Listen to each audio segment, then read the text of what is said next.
Buenas tardes. Bienvenidos al ciclo de actividades por videoconferencia que brinda el Colegio Público de Abogados de la Capital Federal. Hoy, como actividad organizada por el Instituto de Derecho del Usuario y del Consumidor, que dirige el doctor Adriano Patricio Díaz Cisneros, contamos con los doctores Rafael Barreiro y Eduardo José Dip Tártalo, que nos hablarán de el sistema consumeril y el derecho de la competencia para proteger a los consumidores y proveedores. Les recomendamos que mantengan los micrófonos en silencio para evitar interferir en la locución de los expositores y de surgir alguna pregunta, la realicen vía chat. Ahora sí, le damos la palabra a los doctores. Bienvenidos. ¿Qué tal? ¿Cómo les va? A todas las colegas y colegas, bienvenidos a su casa, es el Colegio Público de Abogados de la Capital Federal. Muchísimas gracias por sumarse nuevamente a una actividad que organiza el Instituto de Derecho del Consumidor, que preside el doctor Patricio Díaz Cisneros, al cual agradezco muchísimo el apoyo permanente a todas estas actividades, y muchísimas gracias por la presencia de dos grandes jueces. Todas estas calificaciones corren por mi cuenta. Yo sé que tanto el doctor Barrero como el doctor Dip no le va a gustar la calificación mía, pero bueno, lamentablemente, como los que me conocen saben que hago uso y abuso de la libertad de expresión, haré una vez más uso y abuso de la libertad de expresión. El objeto de esta charla, primero, es hablar con dos personas a las cuales tengo un gran respeto personal primero y profesional en segundo término como jueces. Y esencialmente, ¿por qué digo personal y después profesional? Porque creo que no se puede ser buen profesional si no se es excelente persona, y creo que estamos ante dos excelentes personas, que son el doctor Barreiro y el doctor Dip. El doctor Barreiro es profesor en diferentes casas de estudios, tales como la Universidad de Buenos Aires, tal como la Universidad de Lomas, y es que en su gran generosidad es un habitual partícipe en las actividades que organizamos. A Dios gracias, como él siempre dice, él es camarista, pero originalmente siempre fue y es abogado. Por lo cual, muchísimas gracias al doctor por participar, y al doctor Dip, que hoy traemos algo que a mí me gusta muchísimo, que es el hecho de reconocer el federalismo que nosotros tenemos en la Carta Magna, y que muchas veces es meramente declamado, y que lamentablemente en la práctica no se da. Ver cómo es la opinión sobre determinados temas que a nosotros nos interesan en el Instituto de Derecho del Consumidor, desde la visión de un juez que ejerce en el Fuero Civil y Comercial de la provincia de Tucumán, precisamente en la ciudad de Concepción, que es la segunda ciudad de Tucumán. Dicho sea de paso, la charla estriba sobre esas interacciones entre el derecho del consumidor y el derecho de la competencia. Y viéndolo, y tomo esta liberalidad exclusiva y ya dejo a todos ustedes con los disertantes del día de la fecha, cómo también, no solamente el derecho del consumidor, con su sistema claramente protector de ese sujeto de particular protección del sujeto, principio intuitivo respecto al consumidor, también vamos a poder protegerlo a través de ¿qué? De una adecuada regulación del mercado y de los proveedores a través del sistema del derecho de la competencia. Sin más, los dejo en compañía del doctor Barreiro y del doctor Dip, y al final de la exposición de ambos vamos a poder tener preguntas que se van a formular a través del chat, como indicaron ya las autoridades de actividades académicas del colegio. Muchas gracias, y los dejo en compañía del doctor Barreiro y del doctor Dip. Gracias. Buenas tardes a todas y todos. Bueno, muchas gracias, Gustavo, por la presentación, muchas gracias al colegio por esta invitación que me honra, y muchas gracias al doctor Dip por acompañarme en esta disertación mutua en la que vamos a gozar algunas ideas sobre el tema de consumidores y la defensa de la competencia. Es un honor realmente compartir con el doctor Dip Tártalo esta charla, colega del interior, destacado juez, publicista también. He leído unas cuantas cosas publicadas por él, aunque no, en algunas no he compartido, pero bueno, en fin, esto nos suele pasar a todos los que exponemos nuestras ideas en público, y a los jueces nuestras sentencias.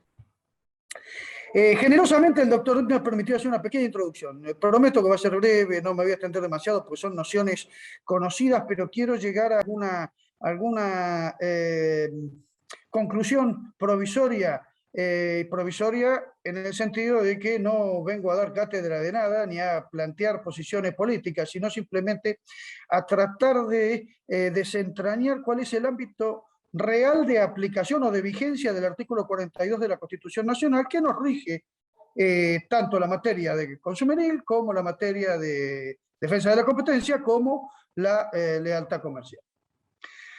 Es decir, las tres normas mencionadas en el artículo 3 de la ley 24240. Reitero que voy a ser bastante esquemático, no voy a repetir artículos, no voy a citar doctrina ni jurisprudencia, porque son nociones que me parece que todos las conocemos, pero me interesa destacar dos o tres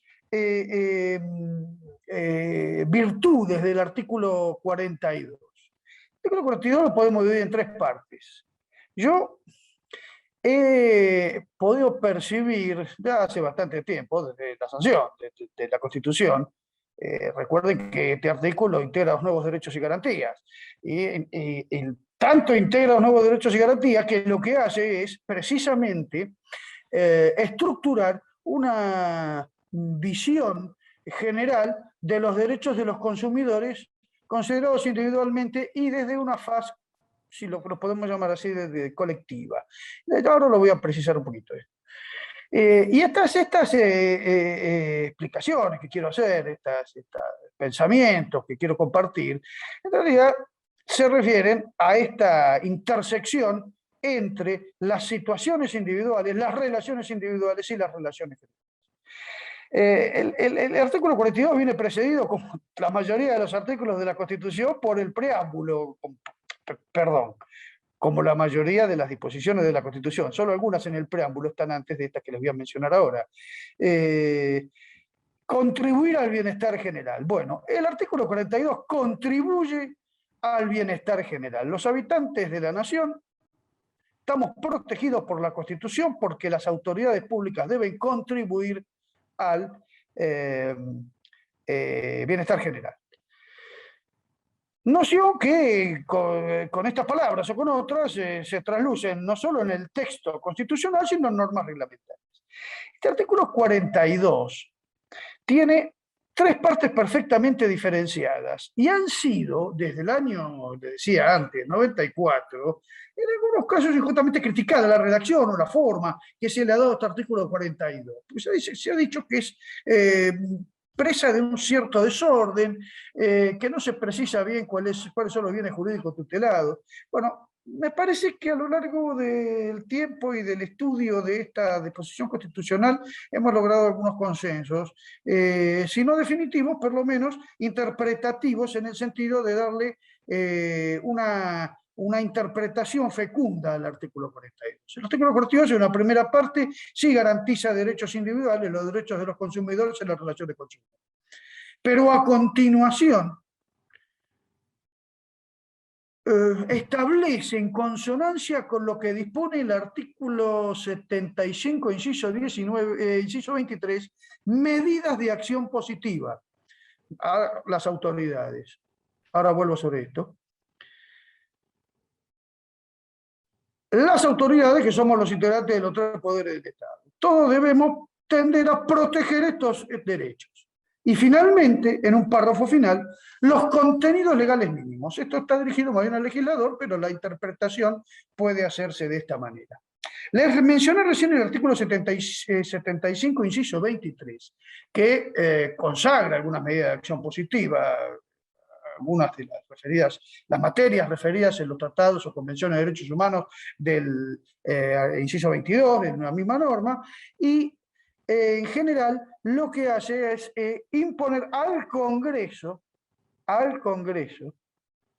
esta concepción normativa mediante acciones positivas para eliminar situaciones de inequidad o situaciones de exclusión o situaciones de desprotección. Por eso el inciso 23 menciona a los ancianos, a las mujeres, los niños, como especiales sujetos vulnerables. ¿Qué ha dicho la Corte? Y esto es lo que les quería vincular con el segundo párrafo del artículo 42. Este artículo 23 está dirigido principalmente a la autoridad legislativa, pero además sirve como guía y pauta de actuación para los integrantes de los otros poderes. Interpretación que yo no encuentro óbice para ser extensiva hacia otras normas que pueden ser, por ejemplo, los incisos 18 y 19 del artículo 75, que después veremos, por lo menos lo mencionaremos un poquito más descriptivamente. Entonces, hay un ida y vuelta, en un caso expreso, artículo 42, hacia las autoridades, y como guía de actuación, el inciso 23 del artículo 75, que dispone más o menos lo mismo. En un caso es proveer a la protección de los derechos previstos en el artículo 42, y en el inciso 23 del artículo 75 es reafirmar mediante acciones positivas la defensa de quienes se consideran en situación especial de vulnerabilidad. Les aclaro que, a mi juicio, la situación de vulnerabilidad tanto se puede dar respecto de los sujetos, de las personas mencionadas o grupos de personas mencionados en el artículo 75, inciso 23, como en los mencionados en el primer párrafo del artículo 42. Pero el artículo 42 presenta también, de una forma, para mi juicio, impactante, a mí me ha impactado, por lo menos, lo que se ha dicho son dos instancias, dos dimensiones, dos planos. Dos planos, uno público y uno privado, ha dicho algún autor. Otro, una instancia micro y una instancia macro. Es decir, una manera tasada, tolerada por la legislación, de estructurar el sistema de relaciones económicas que es el mercado. Ustedes me podrán decir que esta definición no dice nada. Yo le voy a confesar que creo que ninguna de las definiciones que se dan acerca del mercado dice mucho. ¿Por qué? Porque en realidad, si yo me quedo con alguna definición normativa, como la del artículo 1 de la Ley de Lealtad Comercial, me voy a encontrar que dice que es un ámbito donde se realizan transacciones. ¿Y eso qué quiere decir? ¿Que es un ámbito físico? No, esto está descartado. Es un ámbito abstracto, en todo caso.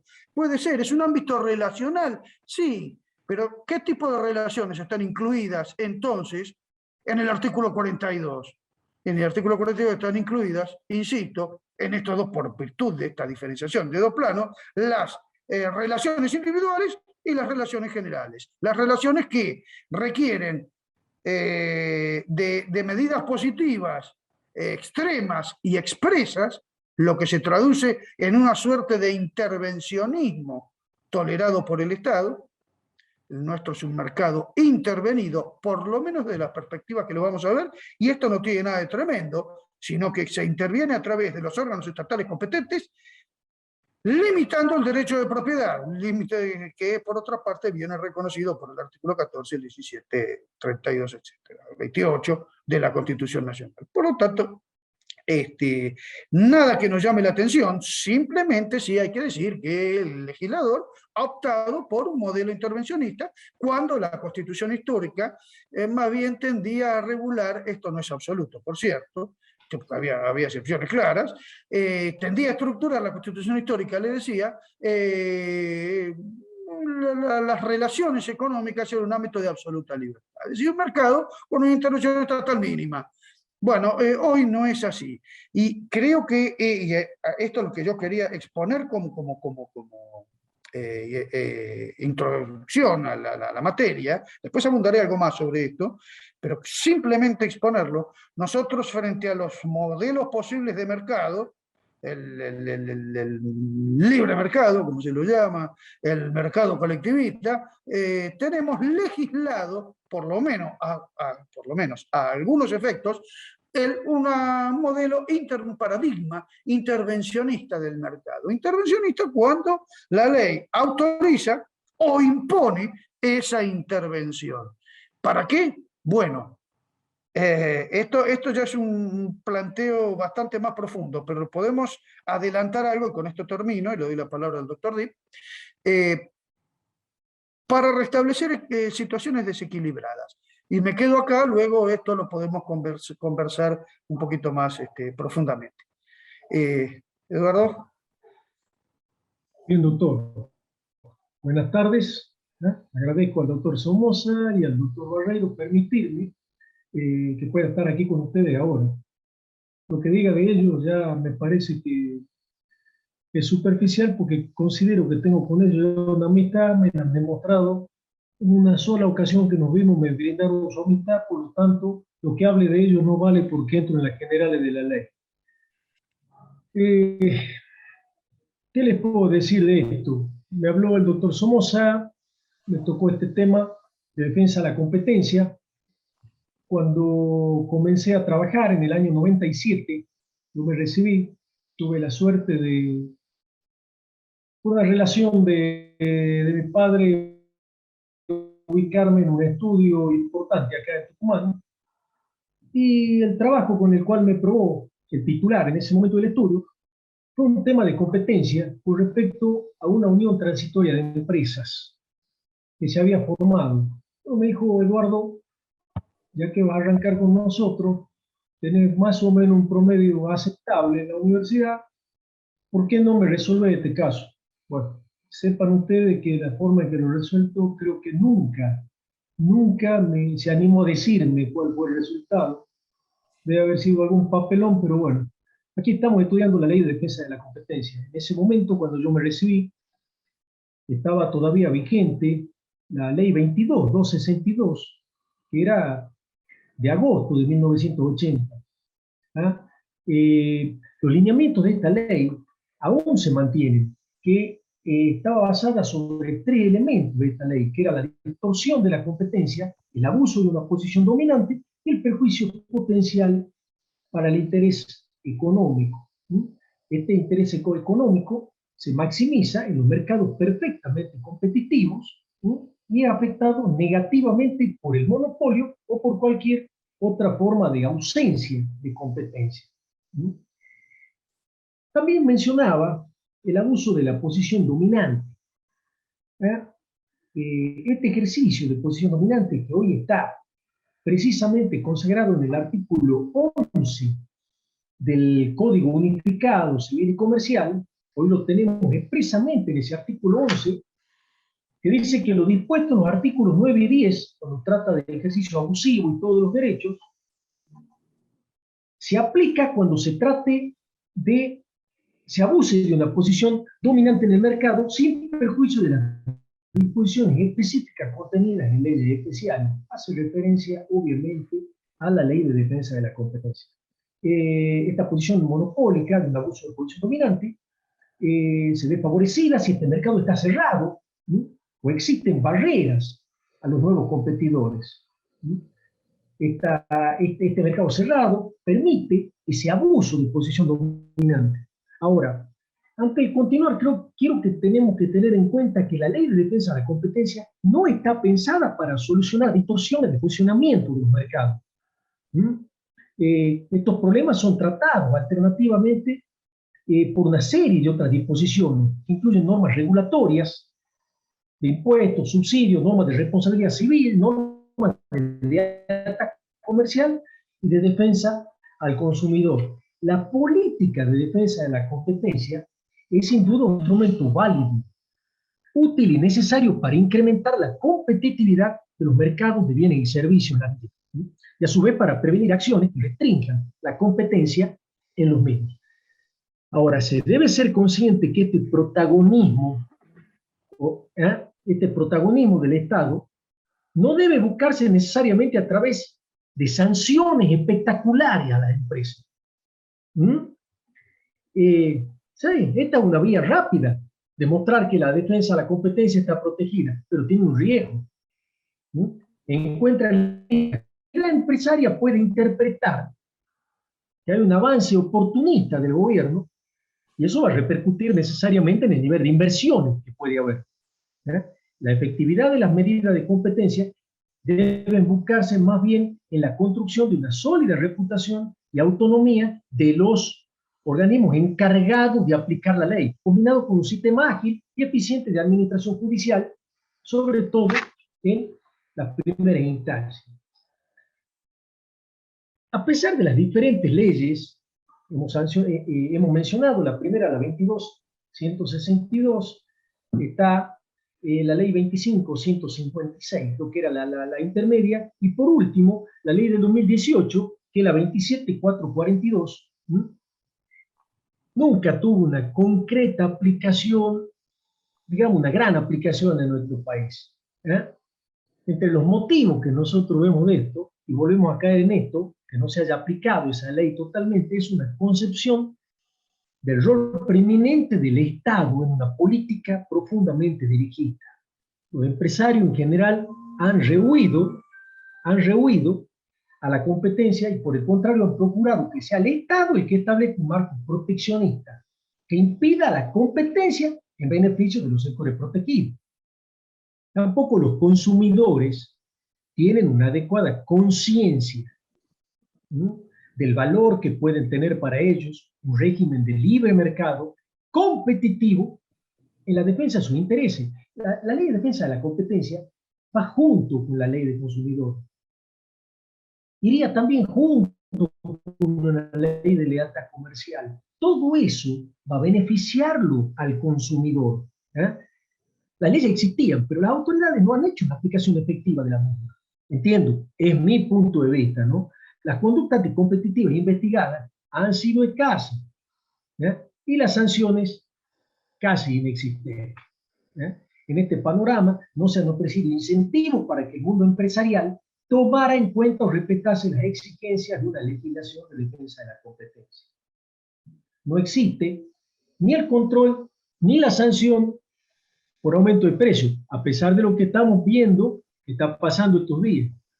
No existe eso en general, pero sí la persecución de los carteles y de la conducta anticompetitiva. ¿Qué orden de prelación tenemos que tener nosotros cuando nos referimos a las leyes de defensa de la competencia? Lo acaba de mencionar el doctor, que lo expresamente el artículo 42 de la Constitución es lo primero que tenemos que tener en cuenta. Hoy sigue la ley 27.442, el decreto 480/2018, que es reglamentario de la ley, y las principales innovaciones. Se han realizado innovaciones con respecto a esto. No los quiero aburrir mucho, pero las innovaciones principales, cambio en la estructura de la autoridad de aplicación, se ha creado una sala especializada en defensa de la competencia, se han modificado los mecanismos de control de las concentraciones económicas. El artículo 2 enumera aquellas conductas que el legislador considera que constituyen prácticas absolutamente restrictivas de defensa de la competencia. Se endurecen las sanciones por conducta anticompetitiva y se incorpora el instituto de la clemencia. Esto está perfectamente detallado en la ley. Me gustaría referirme a ella, salvo alguna inquietud particular que haya directamente con respecto a la cuestión de defensa de la competencia. Les voy a citar algunos casos, nada más que a título informativo, que pueden consultarlos. El año 2003, esto ha sido cortesía del doctor Somoza López. El año 2003 tenemos el caso Juarros SRL contra Juarros Automotor S.A. Subordinario de la Cámara Nacional Comercial en la Sala B. Como verán ustedes, no hay una aplicación de la ley de defensa de la competencia si no es a través de una conducta del Estado. Pero en estos casos, en este caso en particular, una cuestión familiar, la empresa, la SRL, la demandaba a la sociedad anónima. ¿Por qué? Porque la SRL había colocado un taller de reparación y la sociedad anónima era la que recibía o tenía la concesionaria de una reconocida marca automotriz. Por lo tanto, derivaba como servicio oficial a la SRL. De un día para otro, uno de los socios de la anónima ha decidido colocar un taller y comenzó a derivar a ese taller lo que tenía que derivar a la SRL por un acuerdo que tenían. Bueno, se decidió en total que debía indemnizarse a la firma, a la SRL, como consecuencia de las prácticas violatorias de la competencia de la sociedad anónima, con daño emergente, lucro cesante y un montón de cuestiones, con un fallo brillante del doctor Buti, como nos tenía acostumbrado el doctor Buti en ese momento. Es interesante que lo vean este fallo, si lo pueden o quieren anotar, es Quarros SRL contra Quarros Automotor S.A. Subordinario de la Cámara Nacional Comercial, Sala B. Ya en el 2018, podemos también citar como aplicación de la ley el fallo Megarecarga SRL contra Telefónica Móvil Argentina sobre organismos externos. Aquí el Tribunal de Arbitraje de la Bolsa de Comercio de Buenos Aires laudó en esta causa, rechazando la demanda que Megacarga interpuso contra Telefónica Móvil Argentina. ¿Por qué la rechazó? Considerando que a lo largo de toda la relación había quedado claro las cuestiones para Megarecarga, la cual ahora, al haber finalizado el contrato, reclamaba algún daño con respecto a la violación de la Ley de Defensa de la Competencia. Y por último, para mencionar, Confederación Farmacéutica Argentina contra el Estado Nacional,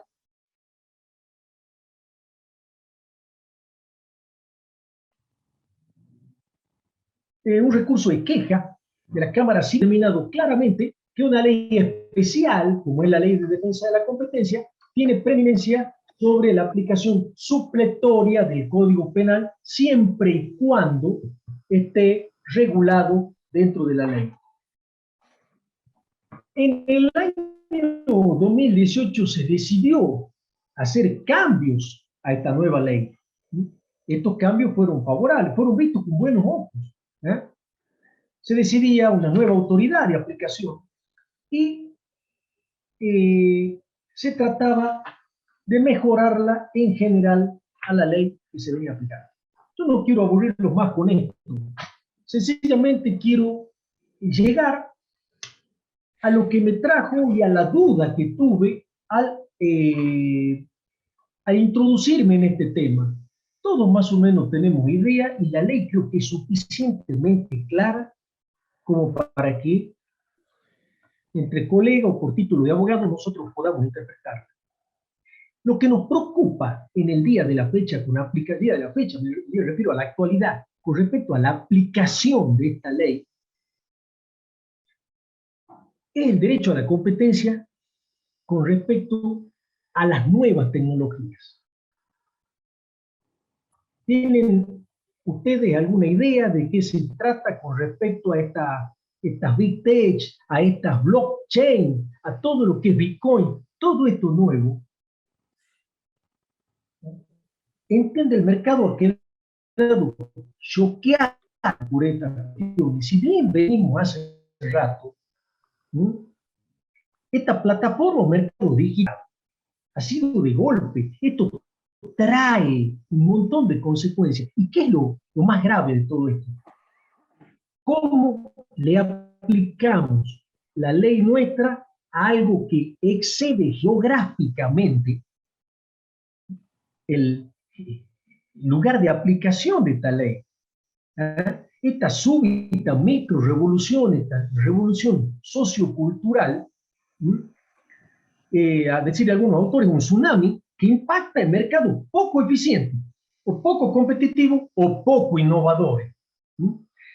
Si los mercados fueran perfectos, la innovación y la competencia siempre van de la mano, porque a la medida que se innova, la competencia hace que la cuestión mejore. La competencia no es mala.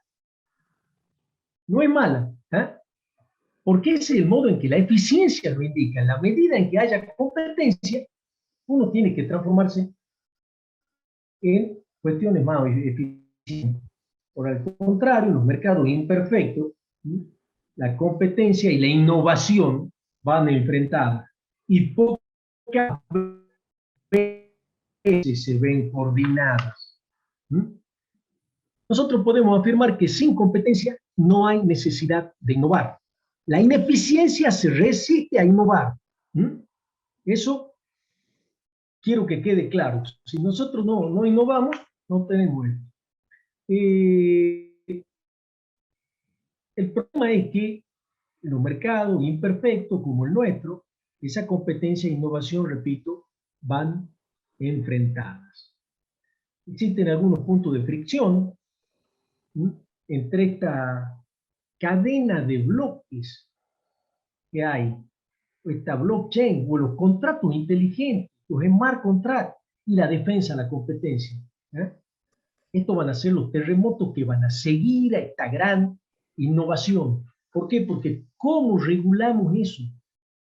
¿Cómo nosotros podemos determinar que esos nuevos, esos tokens, esas monedas virtuales que existen con los Bitcoin,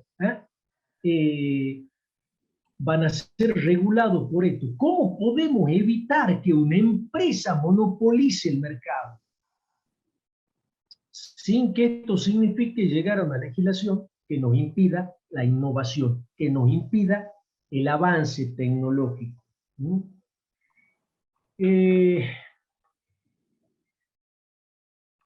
¿Qué sabemos nosotros de estos primeros acercamientos regulatorios que puede haber de esto? La primera definición de los tokens en la Argentina fue la dada por la Unidad de Información Financiera en la Resolución 300/2014. Aquí se determinaba que las monedas virtuales representaban un negocio en expansión en el mundo entero, que habían cobrado gran relevancia. Pero ¿cuál es el problema? Esta moneda virtual impedía la trazabilidad nominativa de las operaciones, permitiendo un movimiento transfronterizo de activos, involucrando a entidades de diferentes países. ¿Cuál es el problema con esto? ¿Cómo también regulamos algo en que trasciende fronteras y aparte puede facilitar lo que es el lavado de activos, lo que es operaciones de terrorismo a través de esa falta de trazabilidad? Quiero aclarar la diferencia entre moneda virtual y dinero electrónico. El dinero electrónico es plata que nosotros podemos tener en el banco. Tenemos una cuenta en el banco, hacemos una transferencia, pero es plata fiduciaria, plata que tiene un respaldo, plata que depende de un banco, de una regulación, de un Estado. En cambio, este Bitcoin, por ejemplo, que es la más conocida, puede ser la Ethereum también, este tipo de moneda es una moneda virtual. ¿Dónde existe esta moneda? ¿Dónde existe? En la virtualidad, en el ciberespacio. Y eso no tiene regulación, no tiene una regulación todavía. Sin embargo, de esto, sepan ustedes que ya se ha comenzado a legislar de alguna manera, sobre todo la FIP. El impuesto a la ganancia ya lo impacta con una alícuota del 15% a todas las ganancias obtenidas por enajenación de moneda virtual. Pero ¿qué pasa con la creación de la moneda? ¿Qué pasa con la transferencia? O sea, todo aquí es ganancia obtenida por la enajenación. Significa que ya se convirtió en el dinero electrónico. El tema es la modificación de eso. Ahora, ¿a qué queremos llegar nosotros con esto? Que nos tenemos que introducir dentro de la ley de defensa de la competencia nuestra a esas conductas antitrust o antimonopólicas que puede haber adentro de este sistema.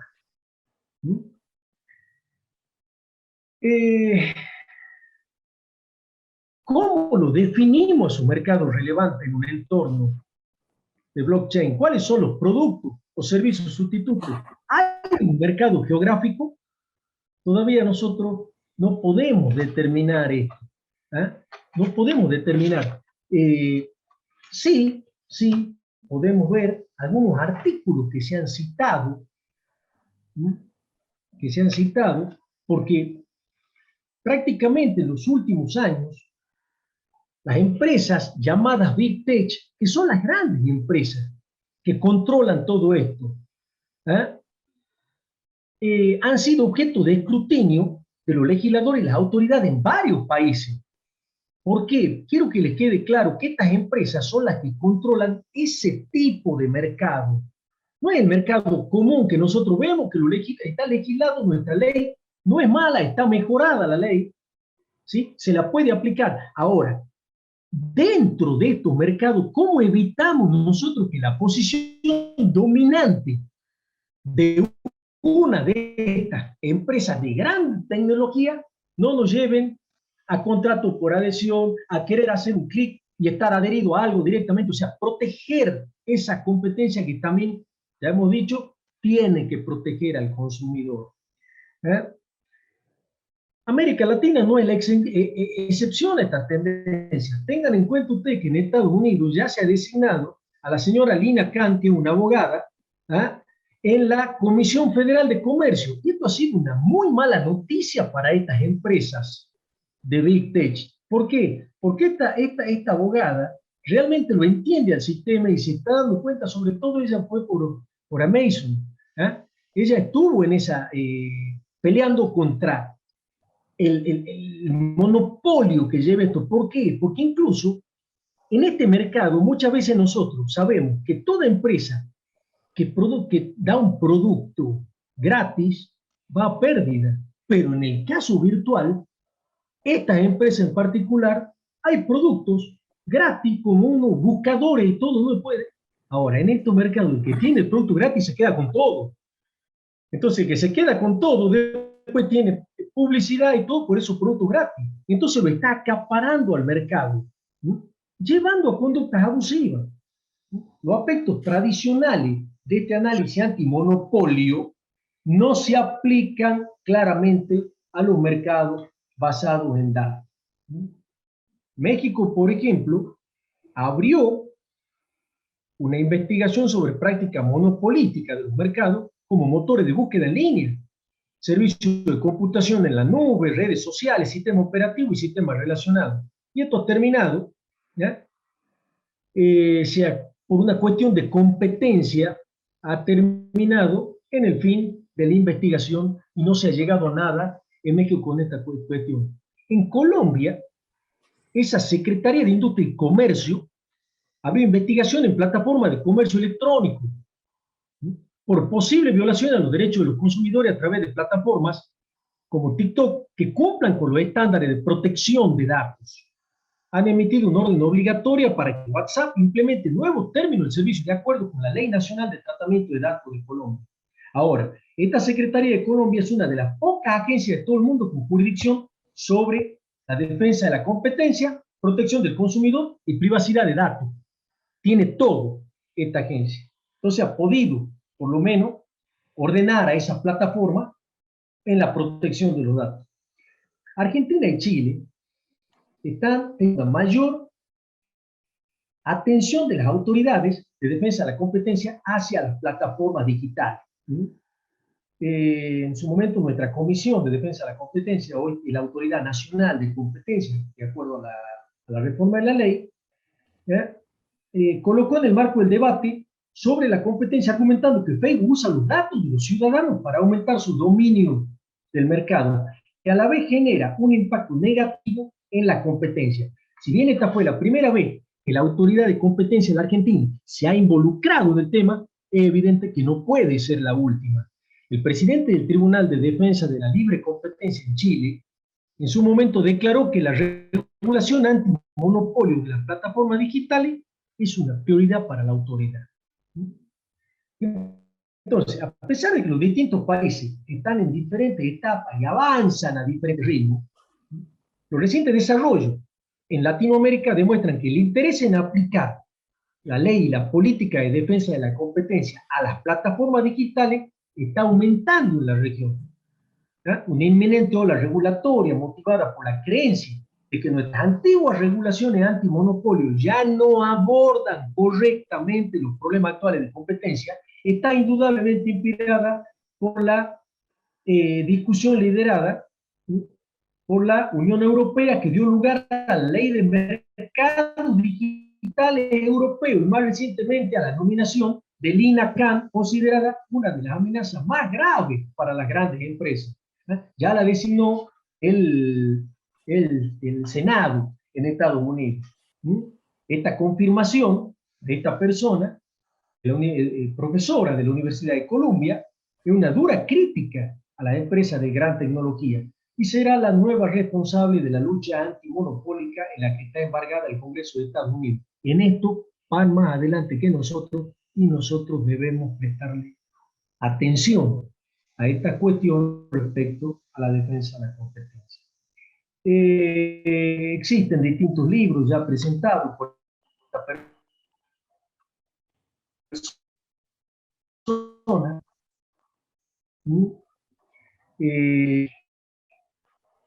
Se saca en alguno de estos libros de los trabajadores a las empresas. Ciudadano Anunciante está descontento con los precios de la publicidad, los precios de la publicidad de Facebook, Google. Les era difícil encontrar un competidor que les preste un servicio comparable.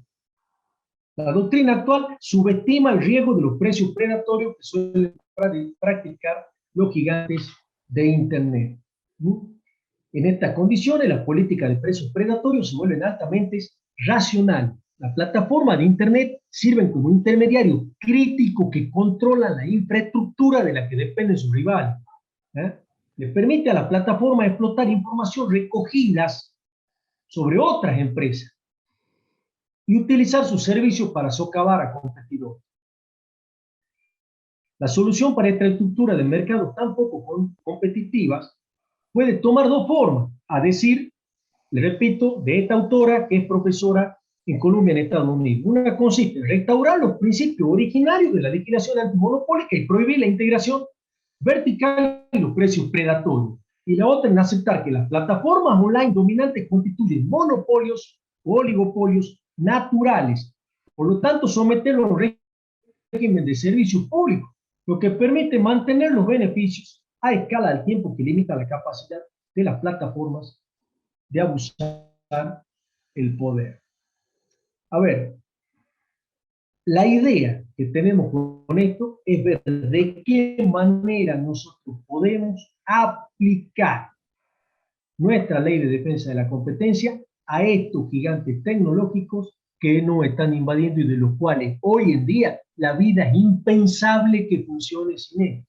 Se están transformando en algo fundamental con lo que caería dentro de un monopolio natural para esto. La clave de la posición dominante hace que millones de empresas en todo el mundo dependan, por ejemplo, de una compañía para ganarse la vida en Internet. Les repito que sobre todo el problema que tenemos nosotros es regulatorio. ¿Por qué? Porque ¿cómo le aplicamos nuestra regulación que sí existe a esos mercados que trascienden fronteras?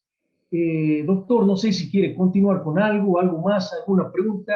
Espero haber podido en el corto tiempo, poder haber sido claro, que lo quiero resumir a esto, en que nuestra legislación hoy, que creo que nuestra ley es clara, que como abogado la podemos entender perfectamente, no necesita una interpretación, salvo algunas cuestiones, ¿cómo podemos aplicarla hoy en día a estas empresas de gran tecnología en donde su, digamos, singularidad en el mundo las hace que constituyan un monopolio y su extranacionalidad también impide que le podamos aplicar esta ley? ¿Alguna pregunta más ahora? ¿Algo más? Antes que comencemos con más que respuestas, yo me imagino que le estoy dejando inquietudes, ¿no? Que es la inquietud que tiene el mundo con respecto a la legislación que va a regular todas estas cuestiones, ¿no? Sobre todo Bitcoin, smart contracts, o sea, contratos inteligentes, que eso también quiero dejarles claro. El Bitcoin, ya lo expliqué, es una moneda virtual, ¿sí? Sirve para pago de gente que se mueva por operaciones dentro de esta blockchain o cadena de bloques, que al contrario, vamos a ponerlo en criollo, por así decirlo. Nosotros, cuando contratamos un servicio, lo hacemos con un servidor, por ejemplo, WhatsApp. Tenemos un servidor que es central. Él nos da WhatsApp a todos nosotros. Si lo hackean este WhatsApp, pasa lo que pasó el otro día. Se cae todo, nos quedamos todos sin WhatsApp. Una blockchain reproduce ese servidor en cada uno de los servidores que nosotros tenemos. O sea que en el mundo existen todo este tipo, existen infinidad de estos servidores, por el que la caída de uno no impide la caída del sistema. En eso está basado esta cadena de bloques o blockchain. ¿Ah? Ahora, esto también ha permitido que adentro surja el Bitcoin, porque estas blockchain, y discúlpenme por ahí que no pueda ser en el tiempo que tengo más específico, trabaja a través de nodos. Esos nodos es la reproducción de todo lo que tiene la cadena en cada uno, en cada ordenador que tenga cada uno en una casa, con lo que es prácticamente inviolable. ¿Ah? Aparte, las transacciones que existan entre esos nodos, ¿sí?, deben ser resueltas a través de problemas matemáticos, que se lo hace en milisegundos. Ahora, el que resuelve el problema matemático es el que tiene, ya hemos escuchado esto también, una máquina minadora. Y por ese servicio que se le presta, ¿ah?, se le paga en Bitcoin. La diferencia entre el Bitcoin y la Ethereum, por ejemplo, que son dos monedas virtuales, es que el Ethereum, el sistema, también le permite generar contratos a través de esa blockchain. A ver, si ya vamos a generar contratos a través de la blockchain, si estamos pagando con moneda virtual a través de la blockchain, señores, si yo tengo un contrato en una parte y otra parte, siempre le tengo que ver la cara a la otra parte. Ah, eso es claro. Siempre tengo que tener alguien que garantice, siempre tengo que tener un escribano que certifique la forma de estudiar o hasta alguna profesión. Porque estamos viendo cómo nuestra profesión de abogado, nuestra profesión de escribano, nuestra profesión de ciencias económicas va quedando obsoleta con respecto a estos contratos inteligentes o a este pago virtual a través de estas redes, y nos estamos tornando ya no necesarios. Bueno, no sé, doctor, si quiere continuar con algo o los mareé con esto. Espero que me ha costado bastante tratar de resumirlo. Excelente, doctor Dipe, excelente. Es un problema sumamente actual. Realmente es un problema. Cuando me acerqué por primera vez a este tema de los blockchain, que no entendía nada, ahora no entiendo mucho más. He aprendido bastante hoy, en todo caso. Cómo funcionaba, etcétera. Parece que todo depende de la buena refrigeración que puedan tener los equipos para que puedan cumplir esas funciones durante todo el mundo. Son cuestiones operativas más que de conocimiento. Pero enseguida, viendo las reacciones que hubo en el mundo, ahora no es así. Pero hace un año y medio se hablaba, no, en realidad había una legislación en China, un nuevo paraíso liberal, parece ser, un liberalismo chino, obviamente, no un liberalismo que nosotros estamos acostumbrados a apreciar, no se iba a permitir, y no se permitió durante un muy breve lapso, unos meses, que los chinos fueran dueños de estas monedas virtuales, Bitcoin y cualquiera de las otras marcas.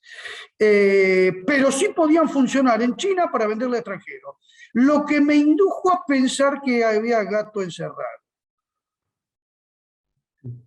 Sí, así es. No lo sé, yo no lo puedo demostrar esto, no lo puedo demostrar porque los chinos no van a venir a contar a mí si realmente van a ser una base de minadores de Bitcoin o de otras monedas virtuales, y bueno, en fin, con esto van a vulnerar derechos en todo el mundo, pero ciertamente sí, es un problema de mono u oligopolio. Esto evidentemente hay una posición dominante porque son los que tienen el conocimiento y los medios.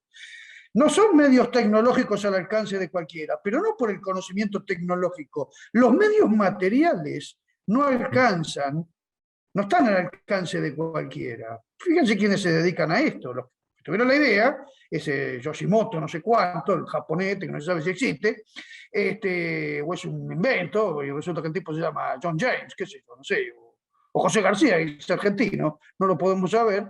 En realidad lo que exige es un gran nivel de equipamiento, y equipamiento es caro, ¿no? Esto se empezó de a poco. Y yo, frente a estas situaciones, ¿no? Les puedo aclarar, por ejemplo, la Corte Suprema, la Corte Constitucional, si mal no recuerdo, de Chile, dictó una sentencia contra un banco, que también funciona acá, por eso no lo menciono, de origen español, no, brasileño, perdón, un banco de origen brasileño, el del español fue el segundo, que no llegó a mayores, diciéndole que no se podía hacer ese tipo de operaciones porque estaban creando monedas sin respaldo. Para mí era una impecable respuesta jurídica. Obviamente, con el paso del tiempo me di cuenta que estaba equivocado. Y les voy a decir por qué, y a qué me lleva esto. Cuando hablamos de defensa de la competencia o la lealtad comercial, o la defensa de los consumidores, tenemos que tener en cuenta la incidencia del progreso. La incidencia del progreso, un progreso que nuestra Constitución debe ser equitativo, con justicia social, dice el artículo 75. Con lo cual está introduciendo en cierta medida alguna idea de justicia distributiva. Más preciso no se puede ser con la justicia social porque es una noción, además de altamente discutida en el ámbito político partidario, que a mí no me interesa, es también discutible desde el punto de vista filosófico, porque tiene un origen bastante preciso y un momento de nacimiento bastante preciso, 4 siglos, por virtud del pensamiento de algunos religiosos. Yo coincido totalmente con el concepto de justicia social. El problema es que no deja de ser una abstracción. Llevar eso a la práctica ya es bastante más difícil. Sobre todo si no hay un acompañamiento del Estado. Pero el nacimiento de estas nuevas tecnologías que nos impactan tanto, ya se produjo hace mucho tiempo un fenómeno similar. A fines del siglo XIX se empezó a hablar de qué en el mundo jurídico, la crisis del contrato. No, el contrato no era lo que estaba en crisis. El contrato no era lo que estaba en crisis. Lo que estaba en crisis era la noción de derecho subjetivo, porque se basaba en un ideal inexistente en ese momento. 2 personas en paridad de condiciones. Hoy eso se ha agravado. De allí la necesidad de que se proteja a los clientes, por un lado, y a los empresarios de otros empresarios, por otro. Los clientes son los consumidores. Artículo 42, primer párrafo. Tienen derecho a que se les proteja la seguridad, la salud y los intereses económicos. Estos son derechos humanos también, reconocidos ahora por la Corte Interamericana de Derechos Humanos, evidentemente, ahora digo hace 3 o 4 años, puestos en pie de igualdad con los derechos sociales y civiles, cuando antes no tenía esta protección tan amplia. ¿Por qué? Y porque es una forma de profundizar la vulnerabilidad y la exclusión. Y evidentemente el derecho, en nuestro caso, por imposición normativa expresa del artículo 1094 del Código Civil y Comercial, reglamentación muy válida del artículo 42, sabemos que las situaciones dudosas en la relación de consumo o en los contratos de consumo deben juzgarse en base al principio protectorio, que es el del artículo 42 de la Constitución, y en base al acceso al consumo sustentable. Si le sacamos sustentable, que a mi juicio no dice mucho, porque lo de consumo, lo de sustentable está vinculado con el artículo 41 de la Constitución, lo que hay que garantizar es el acceso al consumo. La interpretación que se haga de derechos de consumidores debe propender al acceso al consumo. No me pregunten cómo, porque no lo he aplicado nunca, ni tampoco lo he profundizado desde el punto de vista del análisis científico, si lo queremos decir así. Y esto es lo que me motiva a establecer el juego, la relación entre los derechos de los consumidores con la defensa de la competencia. Podría ser la lealtad comercial, donde hay una protección un tanto más evidente respecto de los consumidores. Pero no, en la convocatoria de estas reflexiones es la Ley de Defensa de la Competencia. Entonces, quedémonos con el ejercicio de esta influencia dominante, bueno, esto es un término más societario que otra cosa, que no estaría mal en esta ley, ¿no? Una posición dominante en el mercado, las conductas reprimidas, las absolutamente reprimidas porque se presumen que vulneran, y acá volvemos a la noción del preámbulo, los intereses económicos generales. Una palabrerío en todo caso. Lo que tenemos que buscar es cuál es el sentido del interés económico general. Y el sentido del interés económico general, ¿qué comprende? Entonces, por lo menos, los derechos de las relaciones, los derechos que se ponen en juego en las relaciones entre empresarios y entre empresarios y consumidores. Siempre se ha dicho, con esta ley y con las anteriores, las primeras noticias que yo tenía de este tema tuve de este tema cuando empecé a dar clases en la facultad, en el 86, me llevaron a ver que había una serie de fallos de la Cámara Civil y Comercial Federal, que no son muchos, pero eran algunos, que se fueron reiterando, en el sentido de expresar que tanto la ley de lealtad comercial como la defensa de la competencia tenían por finalidad la defensa de los consumidores. Indirecta, pero estaba presente. En cambio, ahora tenemos un estatuto propio del consumidor, que rige, como dije antes, y por eso quise hacer esa introducción, los derechos individuales. En la relación de consumo tienen estos derechos. Y tienen otros derechos más importantes que se vinculan directamente con la defensa de la competencia. La libertad de elección y el derecho a una información adecuada y veraz. Esa es la base de la transparencia en el mercado. La información. Esto lo han dicho, pese a que para mí es una obviedad, acaso es una obviedad por esto que le voy a decir. Esto ha sido expresado por varios premios Nobel de economía, que se llevaron unos premios bárbaros para algo que cualquiera de nosotros puede decir. ¿Por qué existe un principio protectorio en la Constitución Nacional de Consumidores y Usuarios? ¿Y por qué se lo vincula con lo que se lo vincula? Que es lo que voy a abordar seguidamente. Porque entablan una relación de consumo que por definición es desequilibrada.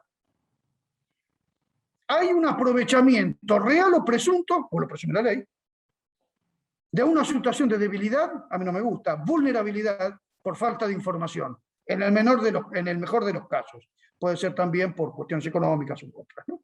Un impedimento de acceder al mercado. Pero la ley de defensa de la competencia permite la concurrencia libre, o tiende a procurar la concurrencia libre, evitando conductas que estima disvaliosas. Las presuntas atentatorias contra el interés económico general y aquellas que hay que demostrar que son, encuadra en la noción del artículo 1, que son las del artículo 3, ¿no? Que no son absolutamente prohibidas, sino simplemente prohibidas como sanción. A mí el tema del arrepentimiento me parece una irrelevancia, si lo quieren que se lo diga así. Pero bueno, en fin, no quiero criticar la ley de defensa de la competencia porque, bueno, eso no sé. Tiene que existir. Y si yo digo que no me parece mal que exista un paradigma de relaciones entre Estado y mercado que sea intervencionista, es decir, que el propio mercado requiera para su funcionamiento correcto que el Estado establezca las reglas, no puedo quejarme si las establece. ¿Cómo las establece? Este es otro problema. ¿Está bien o está mal? No es el objeto de esta convocatoria. El objeto de lo que tenemos que ver es dónde está el punto de relación. El punto de relación lo tenemos expresado ya en el segundo párrafo del artículo 42, cuando dice que las autoridades proveerán a la defensa de la competencia contra toda forma de distorsión de los mercados y al control, no a la prohibición, sino al control de los monopolios, sean estos naturales o legales. Lo que se protege directa y claramente es evitar la distorsión de los mercados. Toda forma, dice, cualquier forma, cualquiera que describe el artículo 1. Acuerdos, conductas, actos, etcétera, y que después se refleja en los artículos 2 y 3, ¿no? Obviamente, el 2 con acuerdos y el 3 con cualquier tipo de acto o actitud o conducta reprobable que encuadra en el artículo 1. Entonces,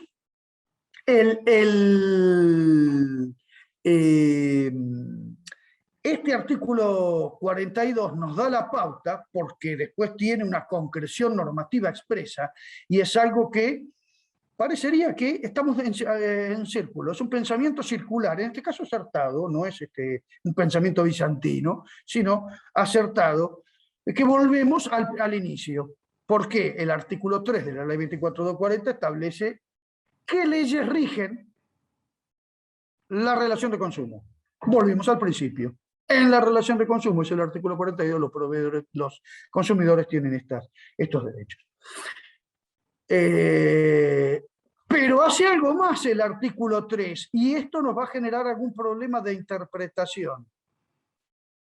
Que en los fallos que mencionó el doctor Diptártalo se evadió, porque yo los fallos los conozco, los Juarros sobre todo muy conocidos, se lo he aplicado en más de una oportunidad.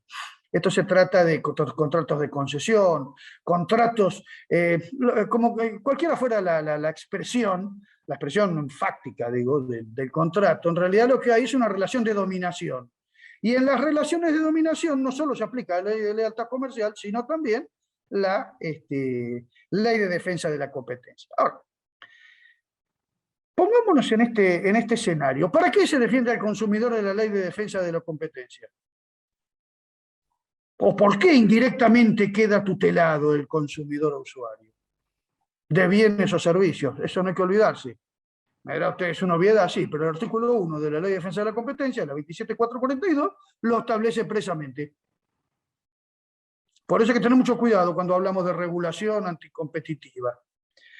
La competencia es un valor y ningún autor de los que yo he podido consultar, ni aun aquellos que admiten que hay un fuerte permiso constitucional para la intervención estatal en esta materia, niegan que la competencia debe ser más o menos libre, porque esto no solo beneficia al interés económico general,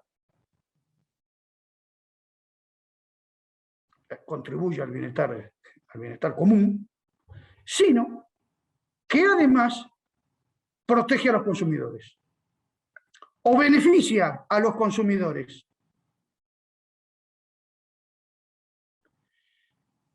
Cuando en la relación de consumo y en el 1094 y del Código Civil y Comercial y en tantas otras normas, preferimos la aplicación a los consumidores individualmente considerados, o no tanto, porque recuerde que están las acciones de clase reguladas al final de la ley, ¿no? 55 y siguiente. 55 y 56. Pero se trata de apreciar una cuestión que es la necesidad de que el consumidor esté protegido integralmente. ¿Protegido de qué? De malas prácticas. Hoy, modernamente, en el derecho comercial o empresario europeo, no se habla más de proveedores y consumidores en relación al derecho de la competencia.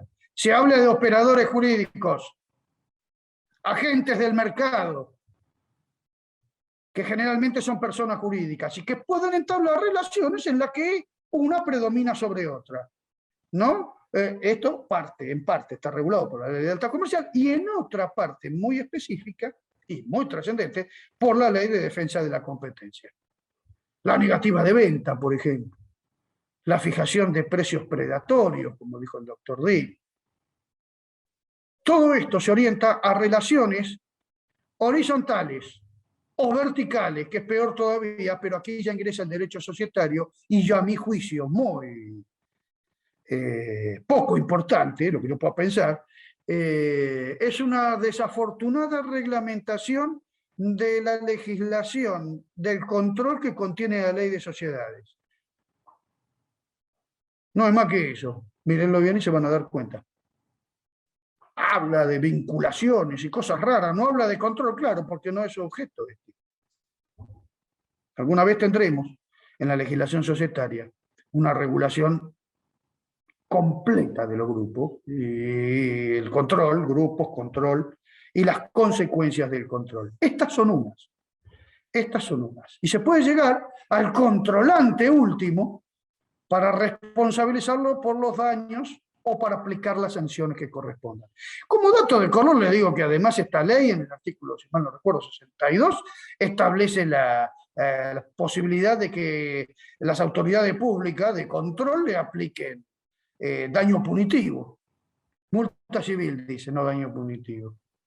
Con lo cual, hay una especie ya de articulación normativa, no por este detalle, por cierto, sino por una gran cantidad de disposiciones que, bueno, en fin, están. Ahora les voy a hacer yo no voy a extenderme mucho más, pero les voy a hacer algún tipo de recuerdos o qué es dónde encuentro yo que hay una intersección adecuada, más allá de lo que les dije, por cierto. Evidentemente, el derecho de la competencia es necesario. ¿Por qué? Porque hay una tendencia natural, por las cuestiones que sean, lícitas o ilícitas, esto no importa, legítimas o ilegítimas, si lo queremos decir de otra manera, a la conformación, en algunos casos, de los llamados monopolios naturales. Y en otros, porque al Estado le parece muy bien que un servicio público, por ejemplo, esto es simplemente un ejemplo, sea prestado en forma monopólica.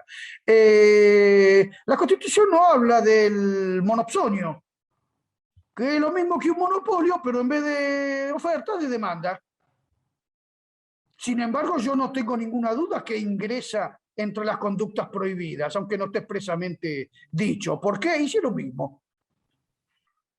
Es un supuesto de integración vertical, de ejercer una dominación en forma desviada a través de un contrato, para manejar el mercado, para influir en el mercado, para concertar precios, para expulsar de algunos empresarios o impedir su ingreso con posterioridad, para desinformar a los consumidores. ¿Dónde estará la información? Bueno, la información está en una conducta descrita por el artículo 1 de la 27.442, que habla del falseamiento de la competencia. Y aquí podemos hacer aplicación precisa de todas aquellas disposiciones que garantizan el derecho a la información y que empiezan, como corresponde en nuestro derecho, por el artículo 42, el primer párrafo de la Constitución Nacional.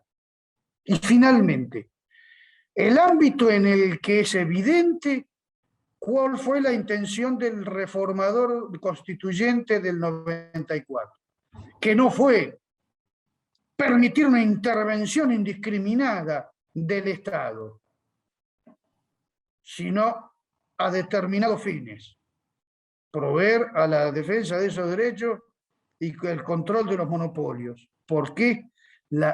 ¿Por qué lo ha hecho? ¿En miras de qué? Bueno, en miras de la libertad de elección. ¿Qué es la libertad de elección? No sé. No sé. Sí sé de dónde sale.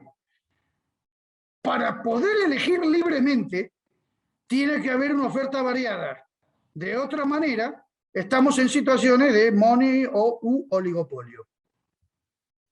Cuando los oferentes se concentran, los oferentes están concentrados, son pocos, o uno, yo no tengo libertad de elección. El presidente de la Corte, Rosati, hace una distinción que yo en alguna cosa que he escrito hace mucho tiempo, bueno, no sé, hace unos años ya, no concibo, pero bueno, él sí.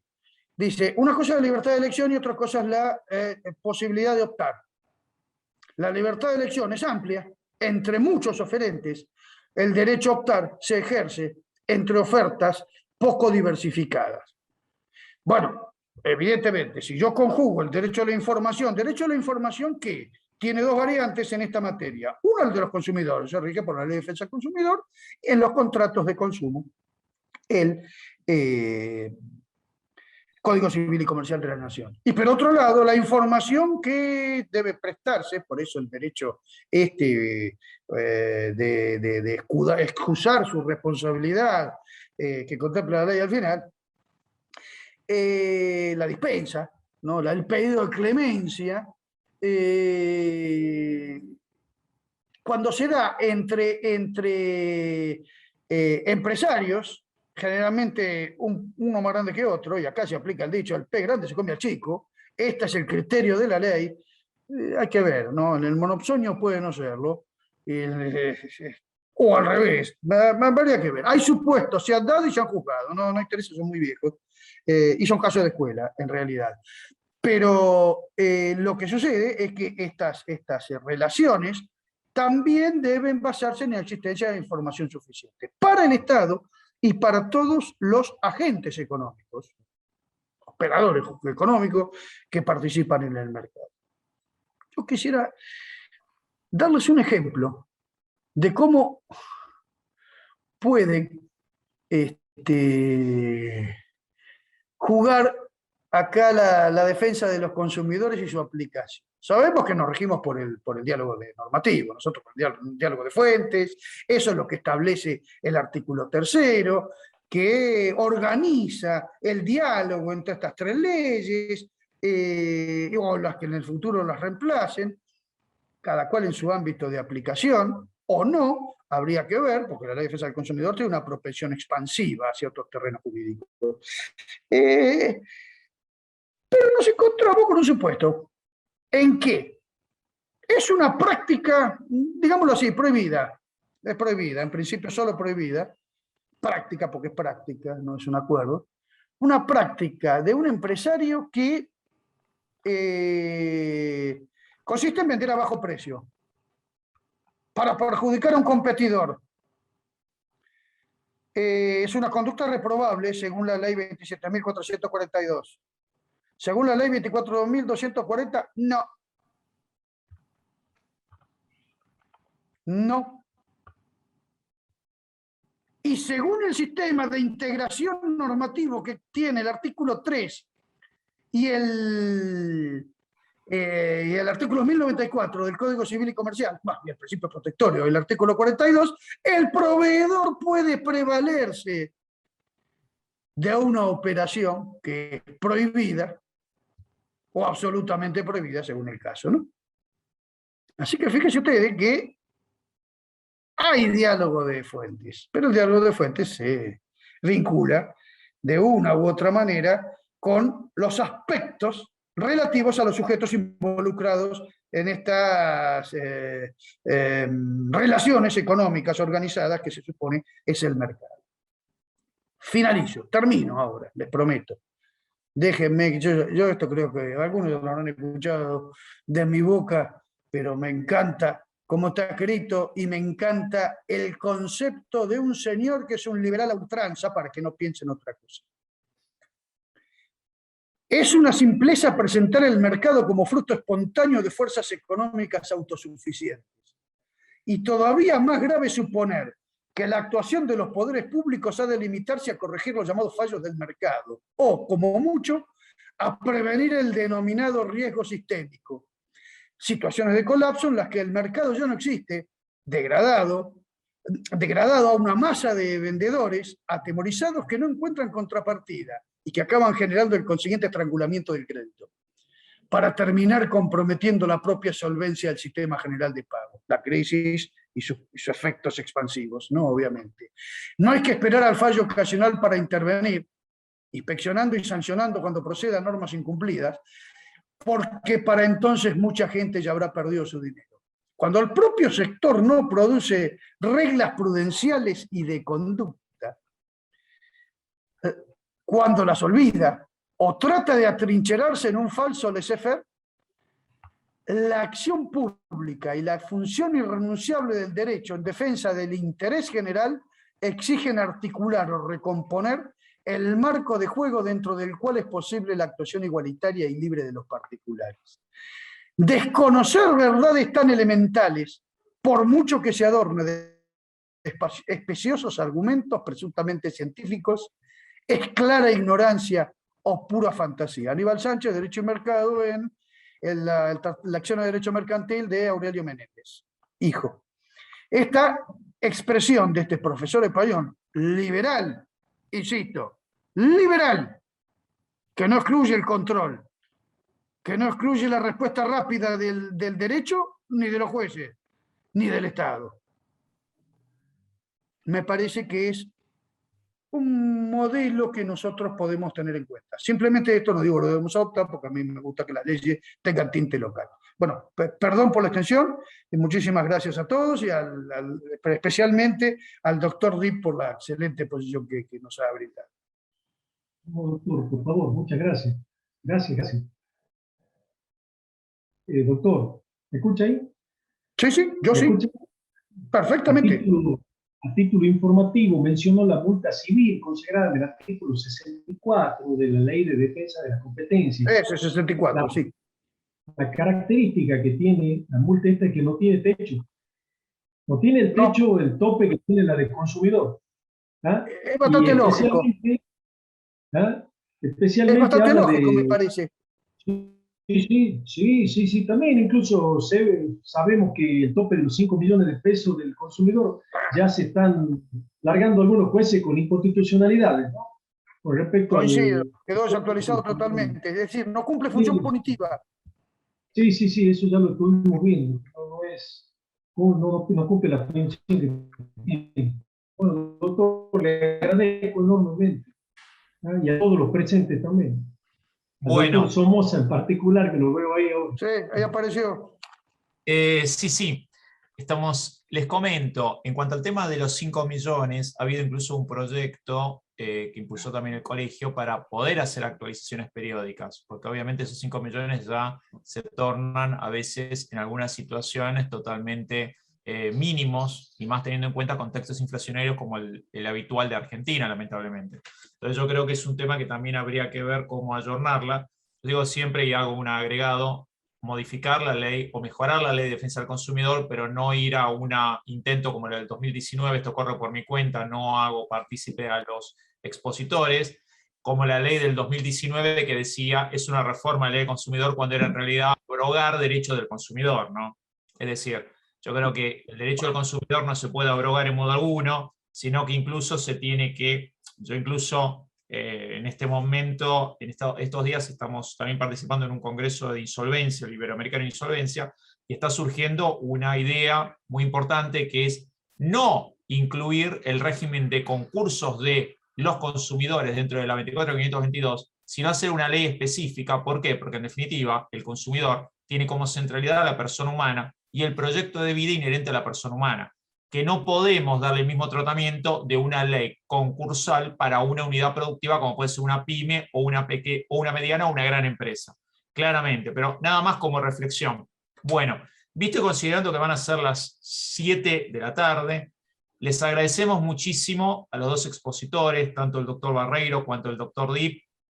La idea, si el doctor Díaz Cisneros y la generosidad del colegio público y la generosidad propiamente del doctor Díaz Cisneros nos permite, pensamos hacer próximas mesas en las cuales tal vez sumemos más magistrados también de Capital, como el doctor Barreiro, y de Tucumán, como el doctor Dip, y también de otras jurisdicciones, como puede ser Salta o Jujuy, para sumar, yo creo que diferentes ópticas de todo el país. Yo digo, somos 24 jurisdicciones con 24 visiones diferentes sobre una determinada norma. Una norma federal, claramente, como es tanto la de defensa del consumidor, cuanto la defensa de la competencia.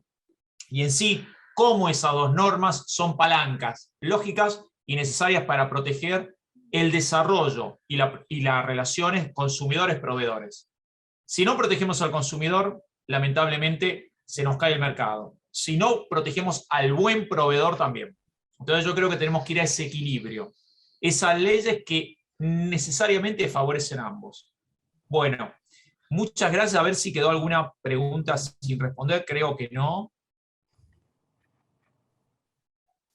Creo que no quedó ninguna, por lo menos acá en el chat no las vemos. Y seguramente... Ni sin responder ni con responder. No hicieron ninguna. Bueno. Seguramente vamos a estar enviándoles material con el que trabajó tanto el doctor Barreiro cuanto el doctor Dip a través de actividades académicas, como es habitual, para que puedan todas las colegas y colegas poder tener este material. Y desde ya les agradecemos muchísimo nuevamente a todas y todos los que han participado de esta actividad, a los dos expositores, y nos vemos en las próximas actividades que organice el Colegio Público y en particular el Instituto de Derecho del Consumidor. Muchas gracias.